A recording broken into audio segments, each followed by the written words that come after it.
புலி உருமுதி பாட்டு இருக்கு. அது வந்து ரொம்ப இம்பார்ட்டண்டான ஒரு பாட்டு. ஏன் அப்படின்னா, நான் டியூஷன் படிச்சுட்டு இருந்தேன். ஐ மீன் ஸ்கூல் படிச்சிருந்தேன், டியூஷனுக்கும் போவேன். டியூஷனுக்கு வெளியில ஒரு பையனோட MP3 பிளேயர்ல நாங்க அந்த பாட்டு கேட்கறோம். அப்பெல்லாம் MP3 பிளேயரே அலறும். அதுவே ஒரு ஹெவி சவுண்ட்ல தான் இருக்கும். இந்த ஆல்பமே நாங்க கேட்கறோம். எஸ்பெஷலி இந்த பாட்டு வந்து எங்களால ஹேண்டிலே பண்ண முடியல. அந்த எனர்ஜியை கம்ப்ளீட்லி டிஃப்ரெண்ட் வைப்ல இருந்துச்சு. அப்ப எனக்கு வைப்ன்ற வார்த்தை தெரியாது, கம்ப்ளீட்லி டிஃப்ரெண்ட் வைப்ல இருந்துச்சு. அதுவுமே இவர் ஐ திங்க் கபிலன் எழுதிதான் கொண்டு வந்தாங்க அந்த பாட்டை. புலி உருமுதி எழுதி போனேன். என்னன்னா அந்த வார்த்தைகள் வந்து எங்கேயாவது ஒளிஞ்சிருக்கும். ஒரு 4 பக்கம் கொடுப்பாங்க.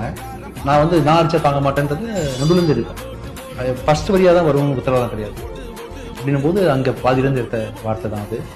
எல்லாம் பண்ணியாச்சு, பாட்டு சாதாரணமா இருக்குது. புள்ளி வரும்போது எரி அடிக்குது, கேட்டுக்கோமா இது என்ன இப்படி வித்தியாசம் பண்றதுன்னு யோசிச்சுட்டு இருக்கும்போது அங்கதான் இது வந்துச்சு. சம்பள சில மலகண்டா இங்கதான் அதுதான் அப்படிதான் பண்றது. அந்த டைம்ல மியூசிக் பண்ற டைம்ல ஃபுல்லா வார்த்தையை உடைச்சு போட்டு பண்ணுது. இந்த மாதிரி விஷயங்கள் நானே எடுத்துருவேன். ஒவ்வொரு பாட்டு